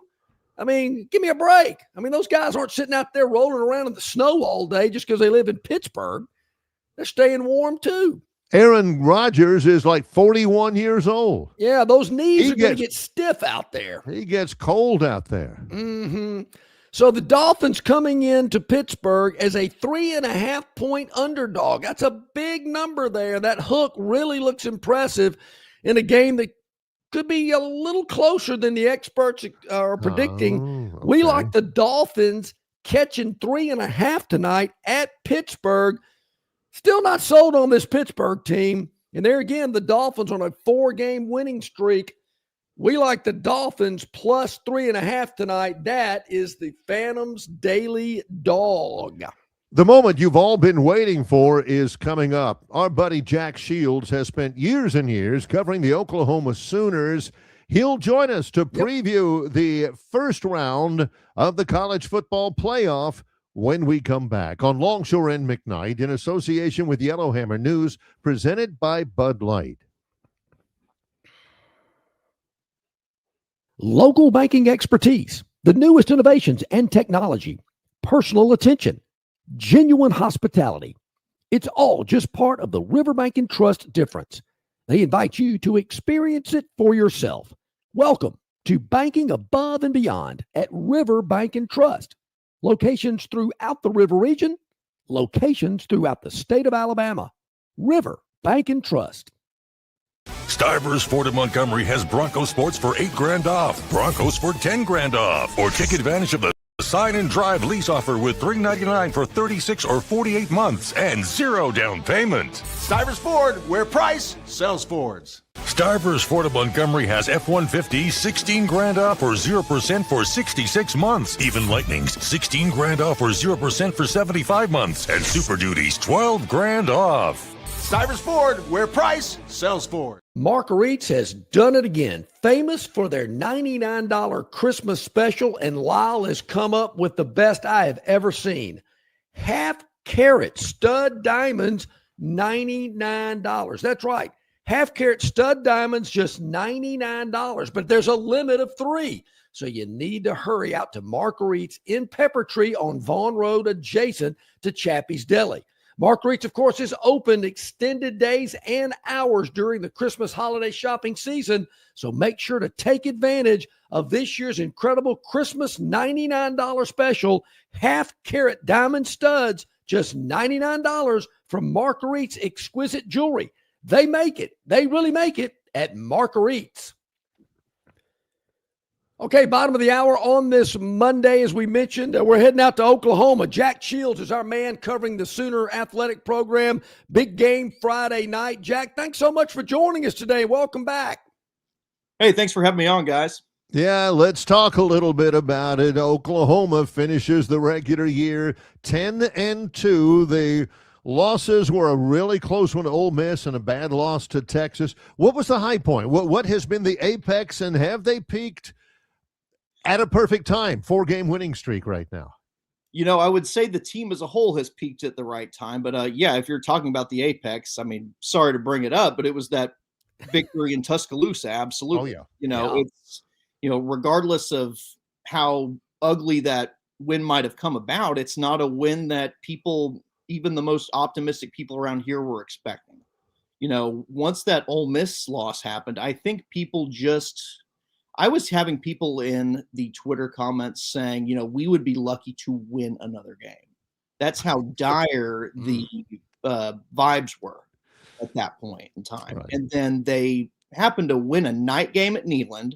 I mean, out of nowhere. And then 2 weeks later, the next game, they win in Tuscaloosa. And both are done just by making plays defensively, forcing turnovers, nothing flashy on offense.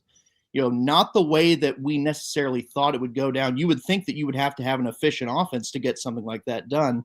Apparently not. So anyway, everyone was kind of pleasantly surprised by that. And then they just kind of hung on against Missouri and LSU, to put it lightly. It was definitely a stressful situation with both of those games. The offense was not really clicking at the right times. There were turnover issues against LSU, but here we are. You know, beginning of the year, OU fans were saying, hey, 9-3, Brent keeps his job.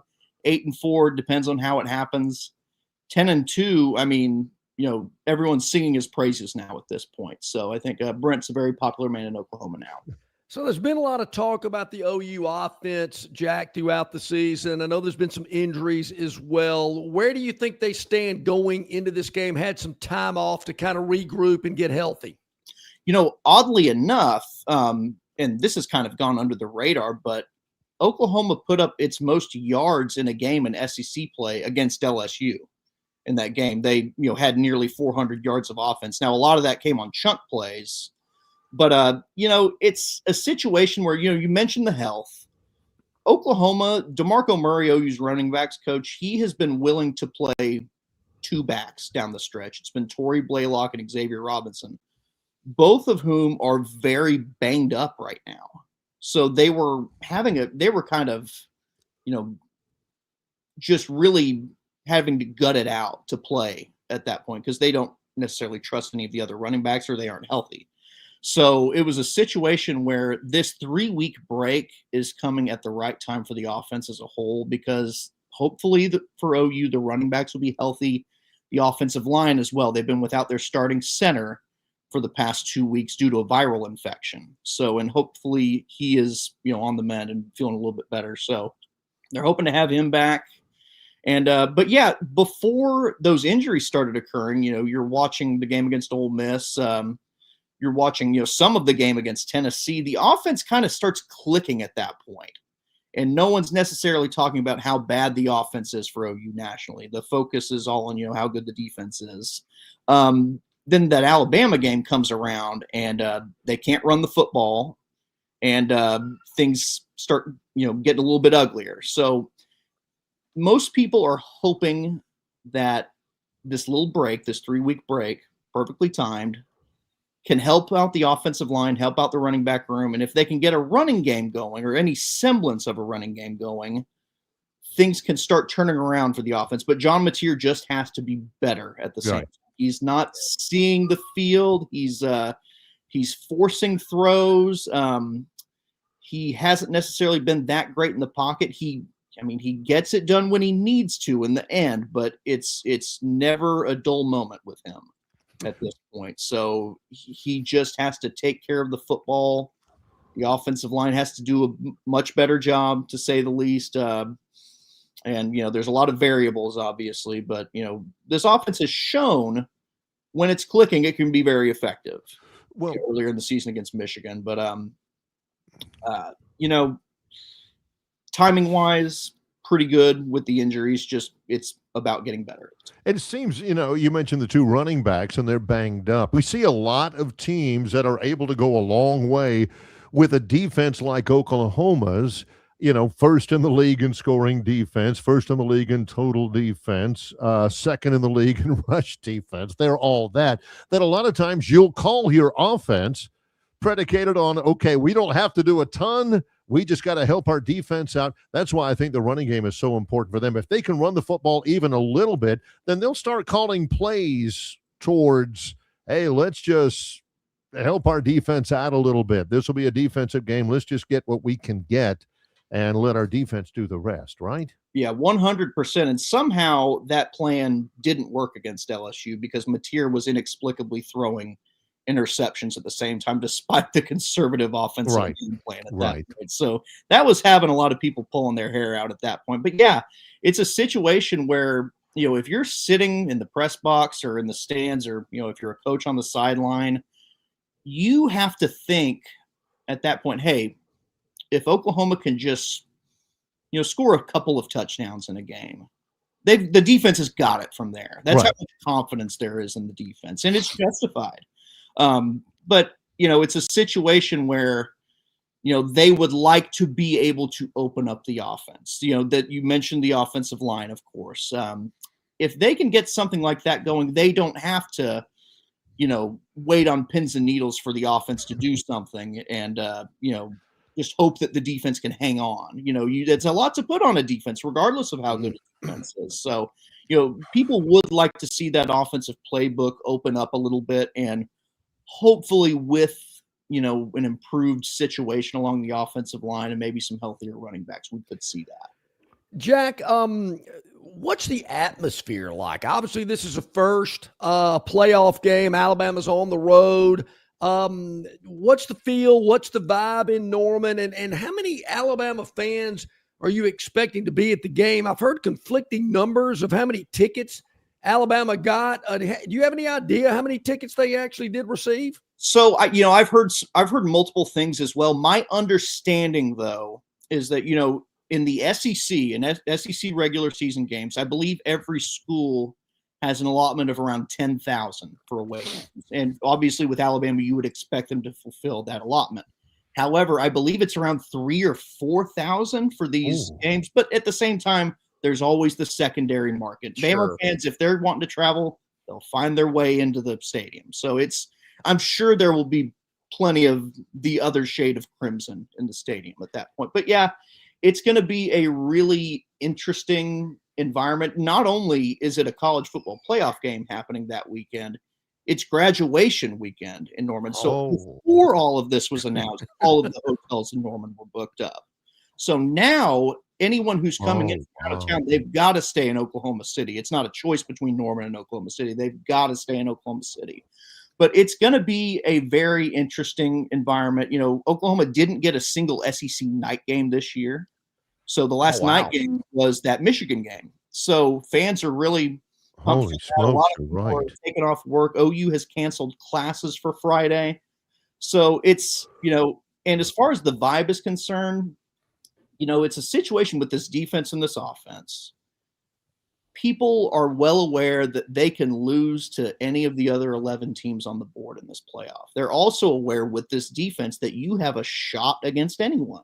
Yeah. You saw it against Alabama. You saw it against Tennessee. I think that really, instilled some confidence in people. And, oddly enough, it had been a while. We've been kind of a hard luck sports fan base around here as far as getting close and not getting over the hump as far as both OU football, Oklahoma State football, the Oklahoma City Thunder until recently. Right. Now, this past summer, the Oklahoma City Thunder won the championship, of course, as you see right here. I like it. But that sort of gives people the confidence, hey, maybe my team can win it all. And it's given fans around here a little bit of a different expectation, like, hey, maybe this magic can happen at this time of year. And so there's a little bit more optimism. And I think you can partially thank the Oklahoma City Thunder for that, obviously. What do you think of Alabama, Jack? The run game, obviously, it's a major, question mark is putting it kindly at this point. I'm still scratching my head at, how an Alabama football team is struggling to run the football. I imagine that is a major point of striking. Yeah, I can only imagine. That'd be like it's kind of like around here when Oklahoma doesn't have a passing game. It's just a culture shock for the fan base at that point.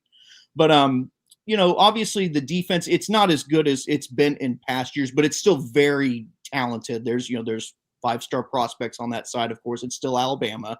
There's a lot of talent on that side. And then, of course, there's Ty Simpson, who is, he was, struggling recently, but he's very talented. He's a guy who can make plays with his legs. And of course, there are those weapons on the outside. Alabama has terrific receivers. They're the type of offense that if you give them an inch of daylight, they can tie a game. They can score within 30 seconds. You saw that a little bit in that Oklahoma game. If you leave guys open over the field, they can score quickly and change the game quickly. So I think there's a lot of respect for that offense in spite of the running game's issues.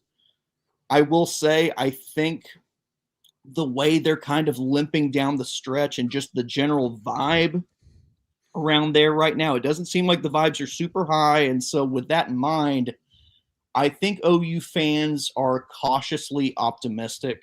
I think there is genuine belief that they can pull this off and that Alabama is just not their old selves right now. That's not hard to argue with. That's a good way to put it. They're not their normal old self. It's certainly over the last 5 or 6 games. Looks like the weather's going to be great. Sunny skies, highs in the upper 50s, but around freezing for a low in Norman on Friday night. So could be a little chilly when the sun goes down. It could be, that freezing temperature they're citing, that's for the morning of the game, actually. Yeah. So that night, I believe the low that night, like around the time the game should end, would be around 45, which late December, you can't hate that no matter where you live. That's, honestly, people around here, we were kind of hoping we would draw Miami and that it would be 20 degrees and freezing rain, because that would be an automatic win for Oklahoma. Yeah. But anyway, northern Alabama, Oklahoma, we've generally got the same weather this time of year. So I'm sure the players are used to it. It's not going to be weather's not going to be a major factor. The wind isn't going to be a major factor. So that's it's all things will be equal, it seems like. Jack Shields has covered Oklahoma for a long, long time. He's our source for everything going on in Norman. Catch us up a little bit on you career-wise. What you doing? How can we find your activity? Well, you can find us at CC Machine on Twitter. You'll see me melting down about whether it's the Sooners or the Thunder. Not much to melt down about the Thunder right now. Yeah, no kidding. Second loss on Saturday night, but it's you can find us over there, but and then you can find us on Facebook as well. But as far as career is concerned, loving handling this side, working in oil and gas for my dad as well. So yeah, that's very fulfilling working for the family. But yeah, this has been great. Yeah, I love covering OU football, OU basketball, OU softball. OU softball is obviously not. So that's been really rewarding for sure. One quick before we let you go, I think I know the answer, but I'm just curious to get your thoughts about the fan base and being a part of the SEC now. They're a couple of years into it. Is it better than they thought, worse than they thought about what they were expecting? Now that they have a 10-2 record, I think people can kind of breathe a little bit. After it was 6-6 last year, I mean, all of OU's problems were OU's problems last year. I mean, the offensive line was decimated. Y'all know about Jackson Arnold. I'm not going to pile on him too much, but anyway. Oh no, go right ahead. That has a way of. I mean, he nearly got Brent fired. He did get Hugh Freeze fired this year. Yeah. So, nothing more needs to be said. But, it's a situation where we're liking it a lot around here. I will say this, in spite of not having a night game, cumulatively, these have been the best crowds I've seen around here in a long time. There's just an electricity. Every game feels like the stakes are high. There's definitely a sense of excitement for sure. I think we have finally truly embraced that. You're not going to really catch OU fans chanting SEC or anything like that, but and I don't know that you ever will. But I think people are culturally kind of beginning to embrace it. The tailgating has definitely gone up a notch because we know we have to keep up with the Joneses as far as that's concerned. So. It's sort of lifting all boats at this point. Yeah, it's the local economy, of course, with all the visiting fans coming in from other SEC. So that's been great. Should be an electric atmosphere Friday night in Norman for the first round of the college football playoff, Alabama and Oklahoma. We thoroughly enjoyed the preview, Jack. Thank you. Yep. Thanks for having me on. Take care. We'll do it again, Jack. Thank you so much. Jack Shields, he is our man when it comes to Sooner Athletics. Great breakdown and analysis of what's coming up on Friday. I can't believe it. Oklahoma did not have a night game this year. He said that. Game. He said that, and I'm double checking. I'm not double checking because I'm sure he's right. But holy smokes, that's Michigan amazing. Was really their only night home game at all. Of course, LSU seems to play every game at night. I mean, what's the deal? What gives? There's preferential treatment to some schools around the SEC. Sounds that way. I think. When we come back, it's the Gurn Jr. Victoryland 777 Topic Wheel, Longshore and McKnight, in association with Yellowhammer News, presented by Bud Light. The Wrap Up the Year sales event is on at Stivers. Grand Cherokees and 3-row Grand Cherokee L's under 30 grand. Wrangler 16 grand off. And Gladiators 14 grand off. Stivers, Chrysler Dodge Jeep Ram, where Price sells new cars and trucks in Prattville. The Wrap Up the Year sales event is on at Stivers with great deals on new Rams like 0% for 6 years. Laramie's up to 18 grand off. Bighorns up to 17 grand off. And Heavy Duties 12 grand off. Stivers, Chrysler Dodge Jeep Ram, where Price sells new cars and trucks in Prattville. Hey, bro, weirdest thing is happening at the game. This guy sitting next to me says, "You're our good luck charm." Every time I crack a Bud Light, we score a touchdown. Now his entire family wants to buy me Bud Lights. I think I'm some kind of a football prophet. Talk soon. The team needs me. Anything for Bud Light, the official beer sponsor of the NFL. Stock up today. Enjoy responsibly. Copyright 2025 Anheuser-Busch Bud Light Beer, St. Louis, Missouri.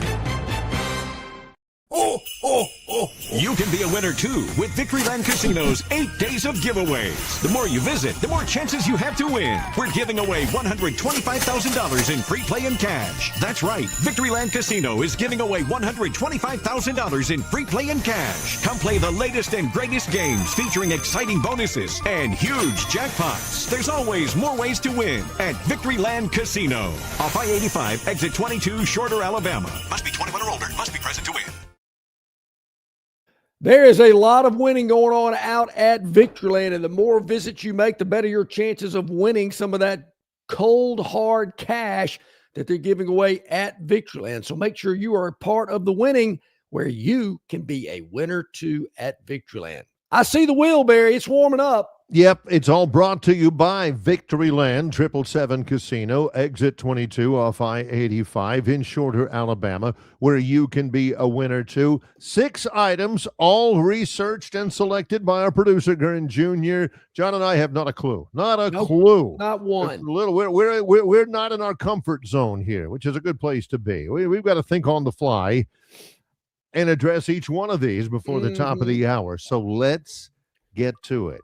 Man, it is. Woo, it is well rested. Wow. Spinning well. Man, yeah. look at that Sometimes thing. it takes a little while for it to get wound up. Does it stay unclinched? Judge's ruling? Yes. Yes, it does. Clinched will begin. What we got here? Oh, yeah. Hey, man, did you see the fight broke out even before the game started yesterday in Denver? No. Was it between Bo Nix and his wide receiver? Nah, some Green Bay players running out on the field. This Bronco player just sitting there minding his business, kind of throws his shoulder into him, and it was on from that point. Well, there's no reason for that. But the playoff berth was clinched. They beat the Packers 34-26. Bad news for Green Bay. Micah Parsons tears his ACL. He's out for the rest of the year. Who had it on their bingo card at the beginning of the year that the first AFC team to clinch a playoff berth would be the Denver Broncos? Denver hasn't lost a game since September 21st. Man. Against the Chargers. 11 straight victories. Now, they can beat the Jacksonville Jaguars. Ugh. That's going to be a big one. Jaguars have already. Is that who they got this week? Yep, they got the Jags. They got them in Denver. And if they win that one, then the next week they could go ahead and clinch the number 1 seed, home field playoff. The Broncos. You know, that could be a cold. The Jags, can they handle those temperatures? Oh, I hate it. Plus the high altitude and all that. You know, I'm starting to think Sean Payton, he can really coach. Huh. I mean, he made the Saints a Super Bowl. I mean, Barry, it's former Oregon quarterback Bo Nix, I think, is the key. I had a buddy of mine, an Auburn friend of mine. He said over the weekend, you know, I'm glad Bo Nix transferred. He's an Auburn guy. He said, I'm glad Bo Nix transferred after getting his degree. Because if not, he'd be selling insurance somewhere in Pinson, Alabama, or something like that. Which is probably not wrong. I mean, anybody out there, you know, going to Oregon and really elevating his game. I mean, it feels like he was at Oregon for longer than he was at Auburn, to be honest. Yeah. He was a Malzahn RPO, you know, run system quarterback for 3 years. And then he goes to Oregon, slings it around a little bit. I think that had a lot to do with him being an NFL quarterback. Now, I still don't necessarily forgive him for on Sunday Night Football, whenever they go through the starting lineups, Bo Nix, Oregon. Ooh, yeah. Wow. By the way, Bo Nix's younger brother, Caleb, is a starting safety. He's a transfer from Clemson to Jacksonville State. He'll be playing against the Trojans tomorrow night down in Montgomery. Yeah. Conference USA and interceptions. There you have it. There you go. One down. Yeah. That's good. Okay. Yep. Let's spin away again, see what comes. I love the colors today. Yeah, a lot of colors on the One wheel. shade of purple, that yellow. Let's get the yellow off the board. Yeah. Ejected. Who got the heave-ho? Do we ever have orange on this? No, we don't. Oh. Wait a minute. Ooh. Dylan Brooks gets ejected. Brooks is kind of a thug. Ooh. Whoa, the ref see that? Wait a minute. I think the guy knocked him down. He did. Fight breaks Didn't out. happen. Oh, yeah. Didn't like it much at all. Ooh, LeBron's in the middle of it. Nobody going to hit LeBron. No, LeBron's never going to get in a fight because, number one, he popped him a little bit. Brooks didn't like it. He's bowing up to LeBron. Yeah. LeBron's like, okay, you're not going to get in a fight with LeBron because, number one, you don't want to be seen beating up a 41-year-old man. True. Number two, you definitely don't want to see having a 41-year-old man kick your, out there in the middle of everybody. Yeah. So you can't win there, John. You know, with this instant replay business and all these cameras, I'd have a hard time playing basketball these days. I mean, let's look. Let's go in there. You'll see Longshore's right elbow right around his kidney as the ball has been rebounded right there. You see a little there, and then you'll see Longshore turn and go. I mean, they're taking the fun out of the game. Yeah. I mean, come on. Jeez. Man. All right. That's another good one, Gurn. He's on a roll here. Pardon the pun. He can get the yellow off the board. What's that guy doing? He knows better than that. Come on. They switched the subjects. Now yeah, we yellow's can't still get on rid of and the it's yellow. running late. All right, let's see what we go. Spin away. Red, right, here blue, we go. green, yellow. Let's see where it lands. Whoa, that stopped quick. That's not Santa. Let's see. What do we got Here for our kids out here, we believe in Santa Claus, but he does have helpers every once in a while. They had a Christmas parade in Tennessee and a black bear. Of course they did. Sure. Where was this? Gatlinburg. Okay. Sure. Yeah. Christmas parade. Now, here's the deal. Look, I'm not Jeremiah Johnson or Grizzly Adams or something, but if you got a black bear going through the middle of things, your boy McKnight here, he ain't going to be sitting there like that guy in the background and just watching him go down. No, that Shriner right there. Oh, yeah, if I'm one of those that. Shriners, I'm getting that motorized tricycle and I'm hitting down the road. What are you doing? It's a I'm bear, amazed. man. I'm amazed that so many people are just casually sitting there as the bear's going down the street. Eat your face off. I wonder if they thought the bear was part of the parade. Well, you know, maybe some of them thought it was one part bear, one half cat or something like that, like the song says. Rocky Top. Oh, how do you get That's half not bear, half Santa. cat? Oh, That's geez. a okay. freaking wild bear. Run. Get out of there. Yeah, Jeff, no doubt. If I hit a 3 and it's nothing but net, yes. I even say that when I'm watching the game. You kidding me? Yeah, he said that in church league. Yeah, no. All right. Kidding. Here All right, what we got? Let's keep this 3 momentum more to go. going. This is good. All right. Roll it. Brought to you by Victoryland 777 Casino. There's that yellow panel again. Can't get rid of it. This All right. we're running late. Running late. I've had that happen a time or two. Huh. Wait a minute. Ooh, late to the flight. You never want to be late to the flight. As the broadcaster, I would always want to be the first one there because they may be holding up for Lamar Jackson, but they ain't holding up for the radio broadcaster. Yeah. These pilots like to leave on time. Oh, that Bengals game, horrendous. Ravens win at 24-0. He was 15 minutes late to the flight on Saturday due to traffic. He didn't even have to do much. He says, every time I've been late, we've had good games. Hey, there you have it. You know, if it was Saban, he wouldn't even play in that game, you know, being late. Well, it was traffic. Well, you should have left about an hour earlier to make sure you were there on time. That's true. Let this be a lesson to you, kids. But you know what, Barry? If you're winning and you're late, I'm very superstitious. And you're a Heisman Trophy winner and a 2-time MVP. Yeah. They may tend to hold the flight for you a little bit more than a radio broadcaster who just forgot the time. Yeah, there we go. Hi, boy. Woo, we got the yellow panel off, but we got the Kansas color scheme going again. Red and blue. We never do have an orange panel here. I never thought about that before. I'm okay with that. Nothing looks good with orange. Almost had it. Almost had it.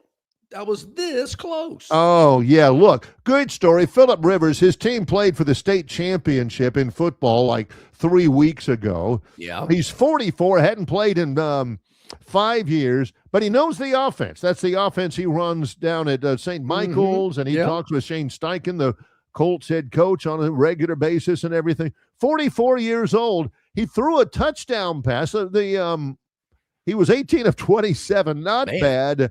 And he had his team ahead in the fourth quarter. And his high school team, they had a watch party.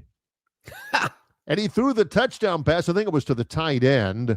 That's great. And I mean, he's throwing a touchdown pass. He had been in the NFL for 5 years. A week and a half ago, he had no thought of playing in the NFL. Gets out there, throws a touchdown pass. His team goes wild. And after the game, he said, I tell you what, I want my guys back home to take a look at that and say, you know, at least coach didn't play scared. I mean, he got out there and he slung it around a little bit and everything. That's awesome. But I kept thinking, man, one blind side hit from a blitzing linebacker. Yeah. He's a grandfather. That'd right? be tough. I mean, old Gramps is probably going to need to. How long did George Blanda play? He was 48, but then he was like a field goal kicker. Yeah, he did. He played a little quarterback from time to time. Back then, you played multiple positions. Yep. Awesome. There you go. All right. One Danny White was the punter and the quarterback for the Cowboys. I always thought that was a great move. Tom Tupa. Yep. I got to Save spin it to make it official. Give me the ball. It's the blue panel, and let's see what comes up on this one. Give me the ball. Give me the ball. You got to say it in the proper way. Yeah, give me the ball. Give me the ball. Oh, yeah. Look, pick six. This is again, that Ravens game. Yeah. They lose it 24-0. Linebacker says, here, I ain't running all that. Let me get a block out here. Yeah. People say, oh, what a great team play. The linebacker makes the interception. He's like, 95, and no, I ain't doing that. Here, you take it. And he goes all the way down the field, and as Kyle Van Noy, who's a very, very good player. Bengals ain't playing hard anyway, so yeah. That's People a great say, team. oh, he's waiting for that linebacker to come down there so he can give it back to him so he can score. People are saying, what a heady play. He gives it to a faster player. No, he don't want to run 95 yards, man. You take it. Hey, good luck to you. That's a good one there. I like that. Smart move. That's one of the best we've had from Gurn Jr. Yeah, We've had a lot of good ones on the Victoryland 777 topic wheel presented by Victoryland 777 Casinos. Exit 22 off I-85 in Shorter, Alabama. Thanks to Jack Shields for joining us from ccmachine.com, Crimson and Cream Machine, covering Oklahoma football. Tomorrow we'll be on the show. It'll be Troy Bowl game day for me. Yeah, you're right. It certainly will be. Salute to Veterans Bowl tomorrow night here in Montgomery, 8 p.m. Crampton Bowl. So we'll be previewing that game, Troy and Jacksonville State. Also, Brian Matthews, auburnsports.com. Travis Ryer on YouTube, talking Tide, I guess talking Jags too. Now that they're leading their division. Yeah. For Jack Shields, for our producer, Gurn Jr., John Longshore, Barry McKnight, it's Longshore and McKnight in association with Yellowhammer News, presented by Bud Light.